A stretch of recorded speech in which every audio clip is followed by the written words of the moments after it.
Hey everybody, this is Sheriff Timothy Carter, Tim Carter here in Shenandoah County, and today we have another special guest with a Rotary friend of mine. We've been promoting Rotary this week, and our guest today is Tara Ellis. Tara is the District Governor-elect of Rotary District 7570, and Tara, thanks for spending a few minutes of your time with us this morning. Tara's home club is the Bristol Rotary Club, Bristol, Virginia, Tennessee Rotary Club. And if you want to tell us a little bit about your club or the district geographic area. I know when I tell people about the Rotary District that we have, it runs basically from Winchester in the northwestern part of the Commonwealth, Virginia, all the way down to your neck of the woods in northeastern Tennessee. That's right. Thanks so much, Tim, for having me. Our district is very long. It's 435 miles, and it does start in Winchester, Virginia. It comes down to Greenville, Tennessee. So it's a very long stretch, primarily up Interstate 81. And we have 80 clubs right now in our district. And as you mentioned, my home club is the Rotary Club of Bristol, Virginia, Tennessee. My club is 103 years old. And primarily, I guess I think when I look at my club, the thing I think about most is we primarily focus on education.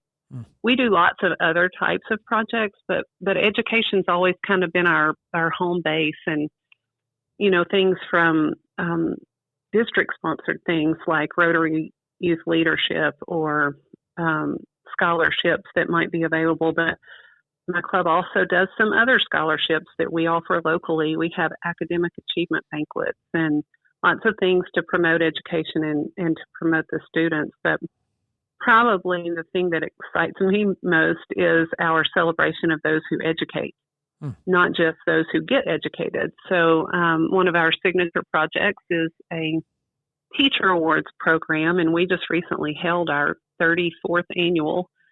It's titled the Frank W. DeFries Rotary Teacher Awards Program, and Frank was one of our members who has passed on, but wow, he recognized, there are a lot of people who do really tough jobs and just don't get the recognition they deserve, and teachers are certainly in that category. So we spend a lot of time celebrating our teachers, and we gave two recipients $3,000 this year, and another 11 recipients got $500 each. So, wow, that's really nice. I know in Woodstock we also have scholarships for young people, and I think youth programs are prevalent throughout the district. That's one of the commonalities of our district. But yeah, that's really neat. I don't think I knew about that award that you all are giving. Well, we usually do an in-person evening dinner event, and all the teachers who are nominated attend, and then they find out who the two recipients are. With our club being Bristol, Virginia, Tennessee, and it being the two cities, we recognize one outstanding teacher from each city. We try to balance a lot of our service in both cities because we do split the state line. But we over the past 2 years with COVID, of course, couldn't have an in-person event. So what we did was partnered with a local television station, and we aired it live on television and on YouTube and on Facebook. And so the teachers were able to attend live with their families last year. And this year we actually did it live in their classrooms. So their students were there to celebrate with them as well. So that was a lot of fun. Yeah, that is neat. I know that as we talk about our communities are geographically separated pretty significantly, but like you'd mentioned, I mean, we all have some of the same issues in our communities. Like I know when I was down there, I helped out at what was the organization? Second Harvest is where Second Harvest Food Bank. Yeah, I helped out at a food packaging event down in that area, and in other words, youth programs, hunger, all these issues and initiatives, they're common throughout our region. And it's nice to know that Rotary's there taking care of some of these issues. Yeah, absolutely. That was a really fun event. And that event was held in your honor. as you were Yeah. visiting our area, and we got 3 of our areas together, which Right. encompassed, I don't know, what was it, 15 clubs or something Right. within Kingsport, Tri-Cities, Johnson City, Abingdon, Bristol area. And we have 2 food banks here. One is Second Harvest, and one is up in Abingdon, Virginia, which is the Feeding Southwest Virginia. And that was a really cool event, which, of course, was inspired by your hunger initiative. You know, when you served as district governor, you kind of kicked us off on a hunger initiative. And the thing about Rotary is, the service is everywhere. It's not just local, but it's international, but it is specifically local as well. And I think that is important for people to know. You're making an impact in your community, but the impact that you're making, like you said, spreads way further, because the same issues are definitely present throughout our district, and even further. We know that, but it's really kind of an honor to be able to make a difference in some of those areas that we know span the district. Right. Well, Tara, I tell you, one of the other things we don't really get off on talking about this a lot is, but I know in the leadership calls that I'm a part of, we talk about membership, and I know that you and the incoming administration for this coming Rotary year, you have some initiatives that you're going to do in the spring and throughout the year to try to boost our membership within the district overall. Do you want to talk about Right. any of those things that you're doing? Yeah, I'd love to. So membership is a primary focus for us. But recognizing the good that Rotarians do, especially in District 7570, and we might be partial, but recognizing the good that we do, we know that it's not enough, and we want to do more. Mm-hmm. And knowing, to do more service, to do more good in our communities, and to do more good in the world, you need more people to do it. So we are very focused on membership and looking for new members to do good with us. We're challenging each of our Rotarians to a concept called Each One Bring One. Mm-hmm. And this idea was presented to me by the incoming Rotary International president. And it is just what it says: each member bring a new member. Mm-hmm. And with that, we would be able to really increase our numbers, and then the end result being that we really increase the good that we're able to do throughout our communities and throughout the world. And so we've gotten our district membership and public image committees to work together, and they've partnered and come up with this really wonderful campaign to educate our communities, because that is a challenge we face, is people don't really know what we do. Mm-hmm. And we've always kind of been an organization that quietly did all this good, but we never really told our story. But when people hear our story and people know how we're impacting their local communities and their neighbors and themselves, people want to join. People want to do good and give back. I always say giving back has an amazing way of making the giver happier and more satisfied than even the receiver. So right. We all know that satisfaction when you come back. So we're asking those committees to help tell the story and tell our communities. We're going to utilize print ads, social media, billboards, radio, and just really try to let people know what we're doing, whether it's a fit for everybody or not. I know there are a lot of people out there who look for an avenue and a way to give back, and Rotary really has something for everybody. Mm-hmm. It may not be that everybody wants to put all their efforts in education, but it could be something related to the environment, or it could be something related to healthcare. There's just an avenue in Rotary for any kind of service that people might be interested in. And I tell you, Tara, right now, you're in a position where we're kind of coming out of this COVID thing. You're transitioning from the all virtual meetings to in-person or hybrid meetings or staying virtual. The opportunities there for people to be a part of a club in their community, in my mind, are so much more now than they were literally 2 years ago, because we didn't have the hybrid meetings, we didn't have the all virtual meetings, and now I think from what I'm seeing and hearing around the district, you can have those opportunities, or people will have those opportunities throughout the district.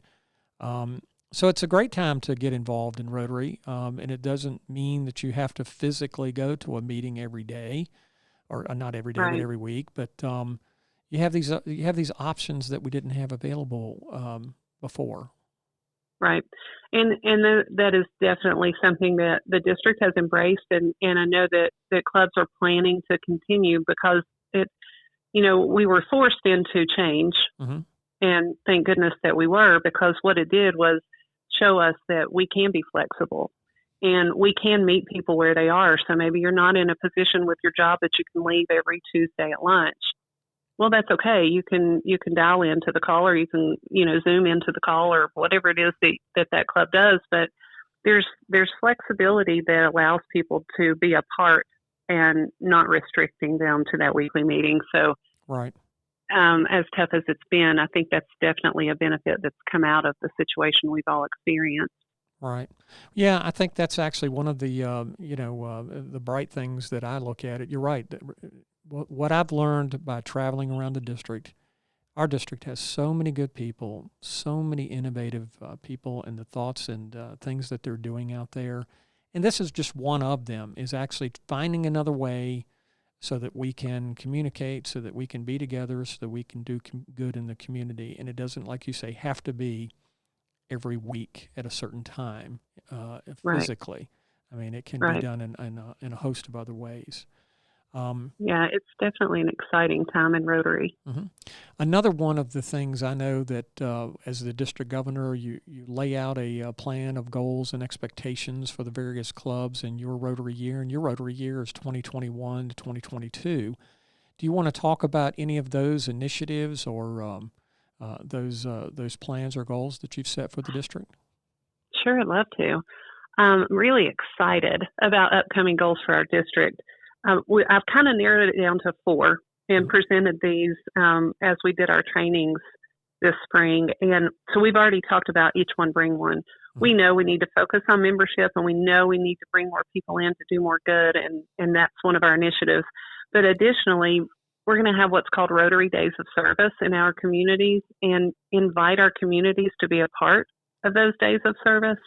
And they may look like different events all throughout the district. There's no, cookie cutter way of doing this, but really it's a way for us to share firsthand with our communities what we're doing and who Rotary is. And I really look forward to that. We're going to have some monthly tie-ins of ways we can promote Rotary through social media and other ways to show what we do, but really to have one day of service in each community to say, this is who we are and this is what we do. In addition to that, we are, of course, going to continue your hunger initiative in partnership with our Rotary Zone and the Feed 10 Million Challenge. Mm. I know, feeding our communities, it just doesn't get any more important than that. We've all seen that, especially during the past year and a half that we've lived. And the fourth is a project called Youth and Peace in Action. And we are super excited about this one. So this one's really cool. Through the support of our amazing district governor, who is currently serving, Nancy Whitlock, our district is working to provide the funding where up to 1,000 students throughout our district can be trained and become certified peace builders. And they complete training, they learn how to promote peace throughout their lives. They will implement peace projects in our communities and involve other students and organizations. I just really feel like this is going to be a game changer. Right. We're looking at it as like a gift to the district to look at what comes out of this. But you think about, if we impact, it's up to 1,000 students, but if we impact 2 Mm-hmm. and they become more peaceful human beings and they go throughout life promoting peace, what does that do for our world and our communities? So really excited about that. We all know we've had a tough year, and peace is something that is always needed and always an opportunity. So I'm excited to see what our students do and how it impacts our communities. I tell you, when I listen to the projects that are on the horizon, it is very exciting that we have people like yourself and others in the district that are spearheading these things. I tell my friends that Rotary doesn't limit you. you limit yourself because there's so many opportunities. There's so many things you can do. I think many people get involved in Rotary. Me personally, I'll speak for myself. It was mainly socially and from a local impact.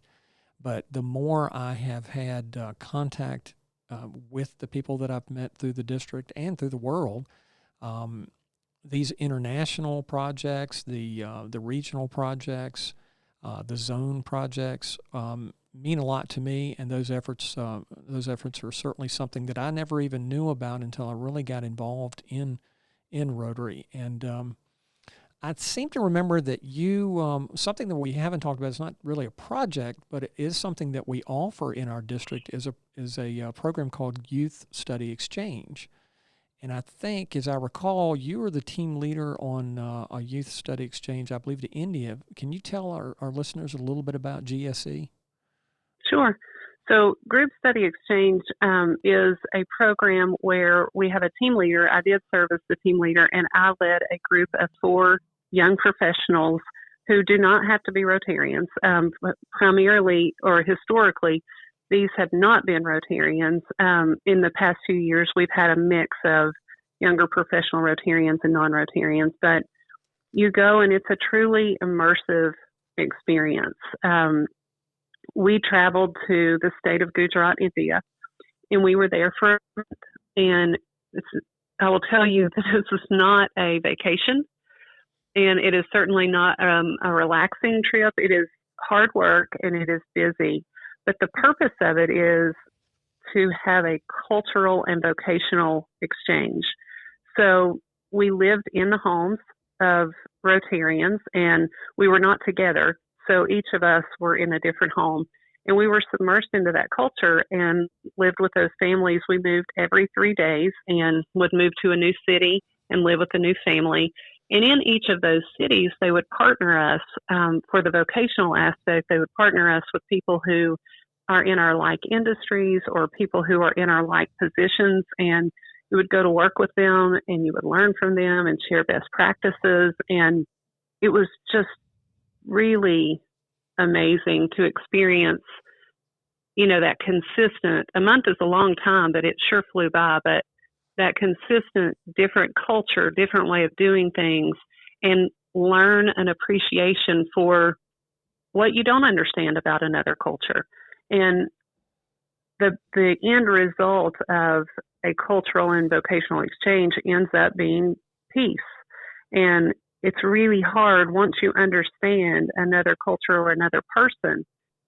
If you truly understand them and you're open to who they are, it's hard to look at them in a time of war in that light. So it's a huge peace building opportunity. And I say all these things, but I guess the biggest thing for me was my friends. I have some amazing friends that came out of this that are in India who I spoke to one today. So, the continued benefit from this program, it is just never ending. And we are going to continue this program. There's information about it. If anybody's listening and interested, there's information on our website. It's rotary7570.org/GSE. And there's a great handbook on there that tells about the program and tells about places we've been. And we actually have an upcoming team that is scheduled to go to Turkey when we can travel again. Right. So, yeah, and I tell you, I was going to say, I don't think not to get too far down in the weeds, but this used to be Rotary International used to support this, but now the entire Group Study Exchange project or program is supported by the district and the visiting district. In other words, it's something that you partner with our district partners with an international district, and that's how this happens, and that's how it's funded, and that's what we do. It's those relationships that those district governors have, or district governor-elects have out there with their classmates, and it is nice that it's continued through the various district governors that we've had in 7570. And right. I don't, unless you wanted to talk about any of that. I think I interrupted you. So. Oh, no, it's fine. I guess I would just say I agree with you. I'm glad that we as a district have continued this program. When Rotary International decided that they weren't going to continue, I think we saw an opportunity and saw the benefit because we were an active participant in the program before. We knew the benefit. So I'm just really glad that we've continued. I know that it definitely changed my life, and that was definitely for the better. So I will forever be grateful for the opportunity that Rotary provided me to experience that, and then those, of course, long-term relationships. But, you mentioned international projects too. When you talk Right. about, it's not just that, but not just being able to go there, but we always in Rotary have an opportunity. As much as we impact the local, we have that opportunity for international partnership, and Rotary provides us that ability to respond and know that we're doing something to make a difference. And for instance, like right now, India is in real crisis with COVID, and our Rotary zones are very actively working. Mm-hmm. We're going to send oxygen concentrators and other supplies, and there are several global grants that are in the process of being written and constructed so that we can provide ongoing support. Our zones are also working to provide immediate support for the victims of the volcano eruptions that happened in St. Vincent and the Grenadines. So, right. We're going to provide water and other support, but Rotarians look at service so very seriously. Many Rotarians believe that service is the rent we pay for the space that we occupy on this earth, and I love that saying. Right. Our incoming Rotary president uses that saying as kind of his personal mantra, and it's just knowing that strength in numbers, again, while we focus on membership, knowing that we can help each other, whether it's neighbor to neighbor, city to city, state to state, or even country to country. It's a great vehicle to be able to make a difference. Mm-hmm. And it's really cool. Yeah, I tell you, Rotary International, our signature project is the eradication of polio, and mm-hmm. we all districts, all zones, all clubs are involved in that effort. And I'd be remiss if I didn't speak to that, because I know that's something that has been the cornerstone of Rotary's international efforts through the years that I can recall. And mm-hmm. there are also global grants out there that people are engaged in. And I seem to remember there was a global grant that you or your club or both were working on. Is it in the same area that you visited in GSE? Was that part? Yes, it was the same area. Mm-hmm. After coming home, I was approached by one of my friends in India about a possibility to participate in a global grant.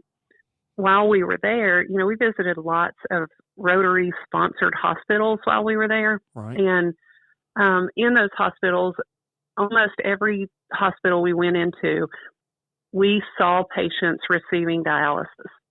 Mm-hmm. And lots of people receiving dialysis, and lots of people who needed to receive dialysis and maybe couldn't. So they had an opportunity to provide 20 dialysis machines throughout the state of Gujarat, and wanted us to partner with them. And I took this idea to my club and said, I saw this firsthand. This is such an opportunity. And the past presidents of my club are just so amazing. They said, you know what?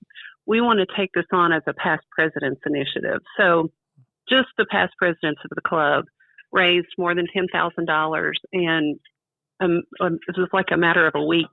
And we contributed that money. Of course, we got matching money from Rotary International, and the International Partnering Club really, gave the majority of the money. But we were able to provide those 20 dialysis machines throughout the state of Gujarat. And I'll tell you, you probably don't know this, but this global grant really hit home for me, because during the time that we were raising the money and doing the process through the whole global grant, my dad actually found out that he was in stage 4 kidney failure.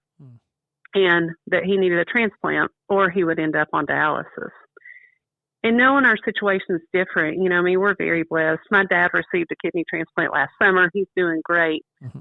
But everybody is not in that same situation. Right. And imagining what it would have felt like for me to know that my dad needed that treatment and he couldn't get it, or he couldn't afford it, it just made that project really hit home for me that, this is really special. And it took on a whole new meaning for me when we had that wrap-up meeting with the international partner and the overseer of the grant process. And I shared that story with the rest of the team from India. They had no idea, and they said, this is why we do the things we do, because you don't know where all you're touching. You don't know who all you're having an impact on, whether they're the one receiving the benefit or not. So it was just really cool. I was so honored to be a part of that project. And, like I said, going in, had no clue the impact it would have on me. Just thinking about the impact it would have on the recipients of dialysis from those 20 machines. So, well, I tell you, Tara, it sounds to me like, gosh, there's a lot of stuff going on in our district, and I'm so glad to be a part of our district. I'm glad that you're running the ship right now, and it seems like, again, if people want to be involved in something that's changing the world, they just need to get connected to their local Rotary Club, and they can be a part of all this. Is there anything that maybe I haven't brought up, or anything else you'd like to discuss? I don't think so. I would just say to your listeners that Rotary really does have something for everyone, and there's no lifelong commitment. So I would challenge people to find out if there's not something in your local Rotary Club that really speaks to you. Our district website is, I said it before, Rotary7570.org, and there's a Join Rotary button on there on the homepage. And people can click on that and see a list of all the clubs, so they could see, which one's close to them. You can put in their information about when you are available to attend a Rotary meeting, so it'll match you up with clubs that meet at that time. And I just really think there's something for everyone, and I would challenge everybody just to find out if Rotary has something that's gonna satisfy you and give you that peace of knowing that you're making a difference in the world too. Because we certainly want everybody to come and join us and help us to do more good. Well, Tara, again, thanks for being with me this morning. Part of me wants to mention, I was sitting here as you were speaking. I got a list of all my Tennessee friends, but I bet I got a pile of them that I've forgotten. So I'm not going to mention them, but I got to tell you, one of the things that has enriched my life is the relationships and the friendships that I have through Rotary, and you being one of them, and the others throughout the district or others. And again, want to thank you. This is Tara Ellis, who is the district governor-elect of Rotary District 7570. And her year to be our district governor is going to be 2021 to 2022. And thank you so much again for being with us this morning. Thank you, Tim. Thanks for all you do and all your support. All right, everybody. Thanks for joining us today. And don't forget to follow me here at The Source at Timothy C. Carter on Facebook, Twitter, Instagram, and YouTube, along with full podcasts that can be found on my YouTube channel. Hit that subscribe button and get new show notifications. And please go ahead and smash that like button.